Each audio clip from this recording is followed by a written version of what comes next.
एक बहुत बड़ा सर्वे हुआ और उस सर्वे में अगर उस सर्वे को आप देखेंगे तो चौंक जाएंगे। इन्होंने साफ तौर पे लिखा है कि 85% बहुजन समाज का बड़ा और अनुभवी नेता कौन। दो ऑप्शन दिए हुए हैं, बहन जी, अखिलेश यादव। आप सबको पता है कि पूरे देश के अंदर 85% छोड़िए 95% लोगों की आवाज़, जो इस देश का चौथा स्तंभ, जिसे आसान भाषा में मीडिया कहते हैं, वह main stream media Bahujan Samaj के नेताओं को आगे बढ़ाने के लिए काम नहीं करता है। वो बहुजन समाज से, चाहे वो अखिलेश यादव हो, मायावती हो, तेजस्वी हो, लालू हो, या फिर गोल्डन दास हो, और तमाम तरह के जितने बहुजन समाज के जो नेतागण हैं, उन सारी लोगों को उनकी कमियों को दिखाने का प्रयास करता है। अगर कोई भी छोटी सी अगर गलती हो जाती है, उस गलतियों को हाईलाइट करता है और उसको बार बार 1 से 2 सप्ताह चलाने का काम करता है, जब तक मुद्दा ठंडा ना हो जाए। लेकिन वही दूसरी तरफ नरेंद्र मोदी या फिर भाजपा की जो खबरें हैं, छोटी छोटी खबरों को भी दिखाने का काम करता है, जबकि उसे दिखाने चाहिए सभी लोगों की खबरें।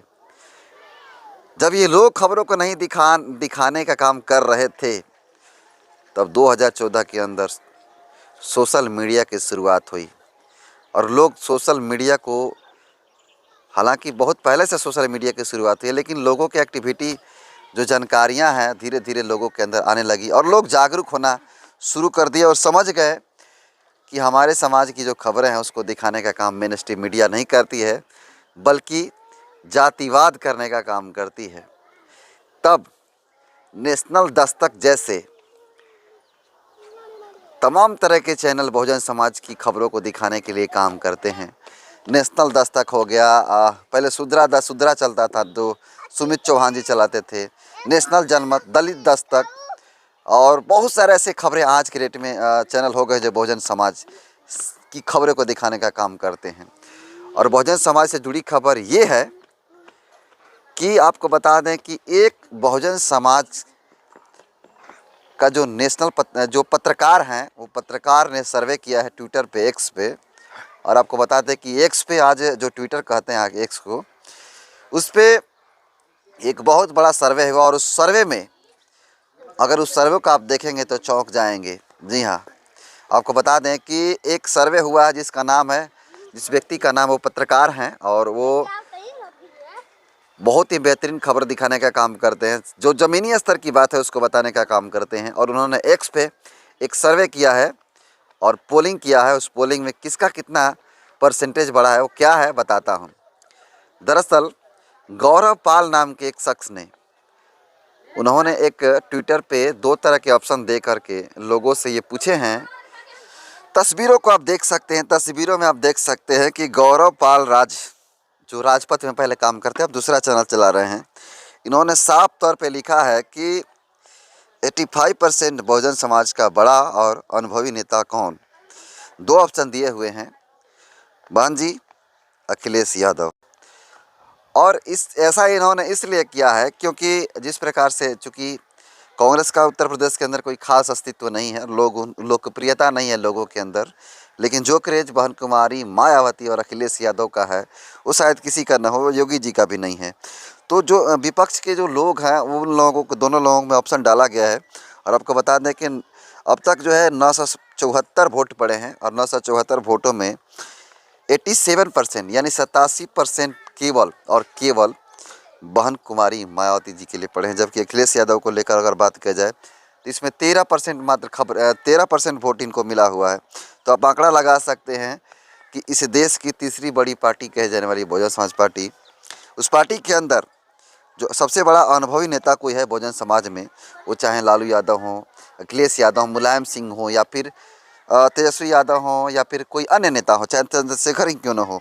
अगर अनुभव की बात किया जाए, राजनीति का उतार चढ़ाव की बात किया जाए, तो वो बहन कुमारी मायावती जी जो हैं काफ़ी बेहतरीन और मची हुई नेत्री हैं। हालांकि इस समय क्रेज चल रहा है चंद्रशेखर आज़ाद रावण जी को लेकर के। चंद्रशेखर आज़ाद रावण इस समय युवाओं के दिल में बस रहे हैं और क्रेज भी है उनका पूरे देश के अंदर। वो जब भी कहीं पूरे देश के अंदर कहीं भी चला जाइए, अभी फ़िलहाल 1 जनवरी के दिन भीमा कोरेगांव का जो स्थल है, जो स्तंभ है, वहाँ पे जाने का काम किया, लेकिन वहाँ पे इतना भीड़ टूटा कि पूछिए मत। वो वही नहीं, पटना में भी आए थे तो पटना में भी काफ़ी अच्छा परफॉर्मेंस रहा, लोगों के हुजूम देखने के लिए मिला पटना ज़िला के अंदर और उसका असर पड़ा।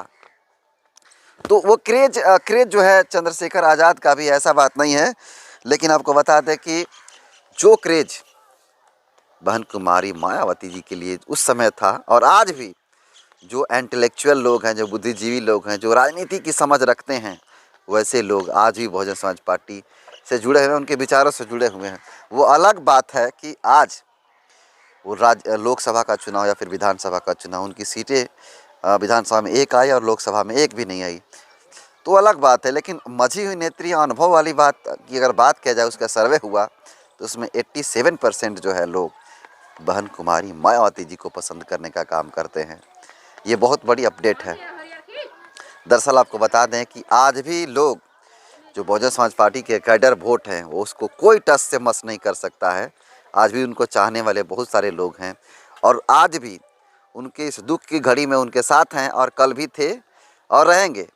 और मेरा ऐसा मानना है कि जो क्रेज चंद्रशेखर आज़ाद का है, वही क्रेज एक दौर में बहन कुमारी मायावती जी के लिए हुआ करता था। आपको बता दें कि मेरे पिताजी जब हम लोग छोटे थे उस समय बहन कुमारी मायावती जी का तस्वीरों को लेकर आते थे और घर की दीवारों पर लगाने का काम करते थे। हमको याद है आज भी कि जब हम लोग 2-4 क्लास में पढ़ा करते थे, उस समय हमारे घर में मानवर कांसीराम साहब और बहन जी की तस्वीरें ला कर के पिताजी लगाया करते थे। हालांकि पिताजी वेल एजुकेटेड आदमी नहीं है, लेकिन अपने अधिकारों को समझने का काम करते हैं और जानते हैं कि हमारे लिए अगर कोई शख्स लड़ रहा है, वो बेशक वो स्टेट अलग था, लेकिन चूँकि उनकी राजनीति की चर्चाएं जो है पूरे देश के अंदर होती थी और यही होती थी और ये इसीलिए नहीं, बहन कुमारी मायावती का जनाधार पूरे देश के अंदर ये इसी कारण है और यही कारण है कि इस तीसरी सबसे बड़ी पार्टी है वो है बहुजन समाज पार्टी। और अब ऐसा कहा जा रहा है कि आकाश आनंद जी को जिम्मेदारी जब मिलेगी तो इसकी जो रीच है, इसका जो जनाधार है, लगातार बढ़ने का काम करेगा। और जिस प्रकार आकाश आनंद जी अपने तेवर में जब आ जाते हैं तो उस तेवर के वजह से लोगों को प्रभावित कर देते हैं और युवा जुड़ने का काम करते हैं। जिस प्रकार से लोकसभा चुनाव के प्रचार के दौरान आकाश आनंद जी का जो तेवर देखने के लिए मिल रहा था, उसे देख करके लोग हैरान हो जाते थे और कहते थे कि हाँ, नेता का असली तेवर अब दिख रहा है। जो लोग ऐसा कह रहे थे उन लोगों को मैं बता दूं कि यही तेवर कभी बहन कुमारी मायावती जी का हुआ करता था। बहन कुमारी मायावती जी भी अपने कार्यकाल में, आज लोग कहता है कि देख देख कर पढ़ पढ़ के बोलती हैं, लेकिन सच्चाई तो ये है कि अब वो इसलिए पढ़ती हैं क्योंकि जो मेन स्ट्रीम की मीडिया, मैंने पहले ही कहा कि मेन स्ट्रीम की मीडिया जब बहन कुमारी मायावती से कहीं टूटा फूटा शब्द बुलाया जाता, कुछ गलत चीज़ें बुलाई जाती थी, उसको हाईलाइट करके पूरे देश के अंदर बदनाम करने का काम किया जाता था मेन स्ट्रीम की मीडिया के द्वारा। और यही नहीं, आपको बता दें कि जब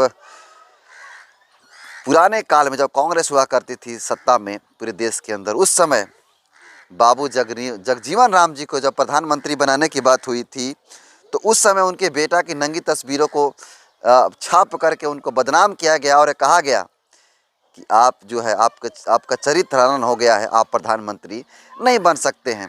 तो ये तमाम मनुवादी लोग ये नहीं चाहते थे कि जगजीवन राम जो है प्रधानमंत्री बने।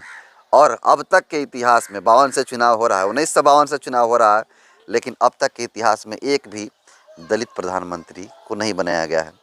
ये सबसे बड़ा दुर्भाग्य की बात है।